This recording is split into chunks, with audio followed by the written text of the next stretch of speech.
সুদ থেকে আলোচনা শুরু করছি। আউযু বিল্লাহি মিনাশ শাইতানির রাজিম। অভিশপ্ত শয়তান থেকে আল্লাহর আশ্রয় কামনা করছি। বিসমিল্লাহির রহমানির রহিম। রহমানুর রহিম আল্লাহর নামে শুরু করছি। সূরাতুন আনজালনাহা ওয়া ফারাদনাহা। আল্লাহ বলেন, এই সূরা, যে সূরা আমি অবতীর্ণ করেছি, ওয়া ফারাদনাহা, এবং এই সূরার বিধানগুলি অবশ্য পালনীয় করেছি। ওয়া আনজালনা ফি আয়াতিন বায়িনাত, এবং এই সূরার মধ্যে আমি উজ্জ্বল কতগুলি আয়াত নাজিল করেছি, লাআল্লাকুম তাযাক্কারুন, যাতে করে তোমরা উপদেশ গ্রহণ করতে পারো। তো এই সূরাটা মাদানী সূরা, এবং মাদানী সূরার বৈশিষ্ট্য হচ্ছে যে এর মধ্যে হাকাম বর্ণনা করা হয়ে থাকে। তো আল্লাহ বলেই দিলেন যে আমি এই সূরাটা নাজিল করেছি এবং এর বিষয়গুলি তোমাদের জন্য অবশ্য পালনীয় করে দিয়েছি। আর এর মধ্যে রয়েছে উজ্জ্বল নিদর্শনসমূহ, যাতে করে তোমরা উপদেশ গ্রহণ করতে পারো। কি সেগুলি? যেমন আয-যানিয়াতু ওয়াজ-যানি, জেনাকারী নারী, জেনাকারী পুরুষ, ফাজলিদু কুল্লা ওয়াহিদিম মিনহুমা মিআতা জালদা, তাদের প্রত্যেককেই তোমরা 100 করে বেত্রাঘাত লাগাও।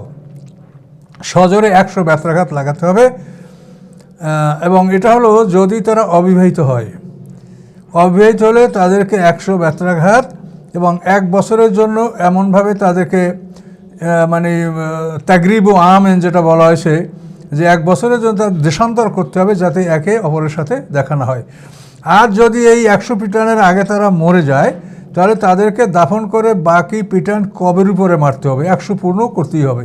আর বেঁচে গেলে 1 বছরের জন্য তাদেরকে দেশান্তর। এখন দেশান্তরের ব্যাপারটা তো এখন অসম্ভব, তো এখন এদের জন্য দেশান্তরের পরিবর্তে জেলে রাখা ব্যবস্থা করা যেতে পারে। এছাড়া এখনও পৃথিবীতে ওরকম আছে, যেমন সেন্ট হেলেনা দ্বীপ বা এরকম প্রশান্ত মহাসাগর অনেক দ্বীপ আছে দেশান্তর করার জন্য, কিন্তু সেটা মানুষের জন্য যদি অসাধ্য হয়, তাহলে ওই দেশান্তরের পরিবর্তে তাদেরকে 1 বছরের জন্য জেলে আবদ্ধ রাখতে হবে, এমনভাবে যাতে একে অপরের সাথে সাক্ষাৎ হতে না পারে। এটা আল্লাহর বিধান অবিবাহিতের জন্য। আর যদি বিবাহিত হয়, তা তাদের জন্য হলো রজম, অর্থাৎ কোমর পর্যন্ত মাটিতে গেড়ে পাথর মেরে মেরে তাদেরকে হত্যা করতে হবে। আর এই বিধানটা হলো অবিবাহিতের জন্য। বিবাহিতের বিধান অন্য আয়াতে রয়েছে, সে আয়াতটা অবশ্য তেলাওয়াত মানসুখ, হুকুম বহাল। যেমন আয়াতটা এরকম ছিল, আশ-শাইখ ওয়া শাইখাতু যানায়া ফারজুমহুমা নাকালাম আল্লাহ আল্লাহু আজিজুন হাকীম। এই আয়াতের তেলাওয়াত নাই, কিন্তু তার হুকুম বহাল রয়েছে। নুনসিহা, আল্লাহ বলেন এই তেলাওয়াত ভুলে দেওয়া হয়েছে, এবং তার হুকুম বহাল, যেহেতু আল্লাহ রসুল এবং সাহাবায়ে কেরাম এই বিধান এভাবেই পালন করেছেন, যে বিবাহিতদেরকে এভাবে সঙ্গেচার করা হয়েছে। ইহুদিদের বিচার, গামিদিয়া ওরাত মহিলা, তার বিচার, এগুলি সঙ্গে